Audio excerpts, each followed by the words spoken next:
भुसावळ शहरातील लाहोल रोडवरील महावितरण सबस्टेशनच्या मागे असलेल्या यशवंतनगर व राहुलनगरमधील रहिवाशांना मूलभूत सुविधा मिळत नसल्याने जिवंतपणीच मरणयातना सहन कराव्या लागत असल्याचे स्थानिक रहिवाशांनी म्हटले आहे।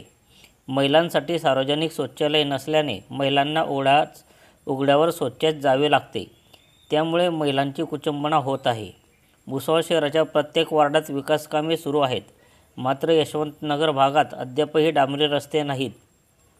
कोणाची तब्येत खालावल्यास किंवा गरोदरपणात एखाद्या मातेला तातडीने वैद्यकीय सेवा पाहिजे असल्यास घरापर्यंत ॲम्ब्युलन्स येऊ शकत नाही, अशी बिकट अवस्था असल्याचे रहिवाशांनी म्हटले आहे। रेल्वे अतिक्रमित झोपडपट्टी तुटल्यापासून 8 वर्षापासून यशवंतनगरमध्ये रहिवासी मरणयातना सहन करत आहे, तरी देखील प्रशासनाकडून कोणताही प्रतिसाद मिळत नाही, असे माजी नगरसेवक उल्हास पगारे यांनी म्हटले आहे। जर रहिवाशांना मूलभूत सुविधा मिळाल्या नाही तर तीव्र स्वरूपाचे आंदोलन छेडण्यात येईल, तसेच आत्मदहन करण्याचा इशारा देखील माजी नगरसेवक उल्हास पगारे यांनी प्रशासनाला दिला आहे। संघर्ष न्यूज माझाकरिता मी सुनील आराख, भुसावळ।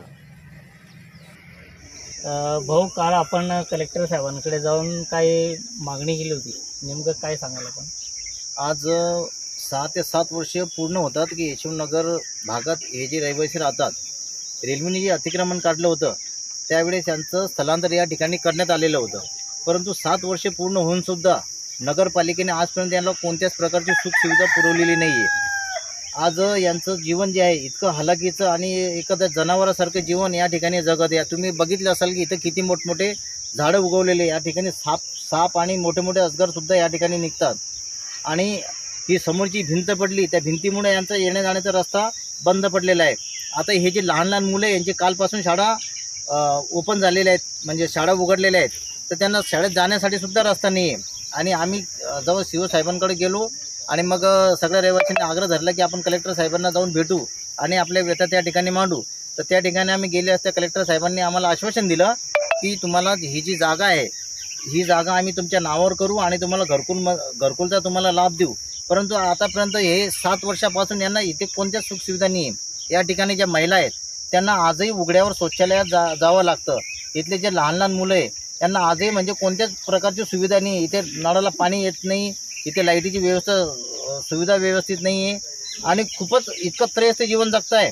आणि एकीकडे भुसावळ शहरामध्ये आपण म्हणतो की खूप विकास चालू आहे, खूप विकास सुरू आहे, आणि हा वार्ड दलित वस्तीचा वार्ड आहे, आणि दलित वस्तीचे कामं इतर जनरल वार्डामध्ये सुरू आहेत। म्हणजे जो निधी या ठिकाणी द्यायला पाहिजे तो निधी यांनी बाहेर ज्या ठिकाणी इतर जनरल वार्ड आहे त्या वार्डामध्ये तो निधी वळवला जातो, म्हणजे कोट्यवधीचा निधी दुसरीकडे कामं करतात, आणि ज्यांना खरोखर जे दलित लोक आहेत ज्यांना या निधीची गरज आहे ते लोक या लाभापासून वंचित आहेत। आणि आता यापुढे जर यांचं लवकर पुनर्वसन आणि यांना या ठिकाणी सुखसुविधा भेटल्या नाही तर आम्ही तीव्र प्रकारचे आंदोलन आणि आत्मदहनाचा इशारे आम्ही या ठिकाणी देत आहोत।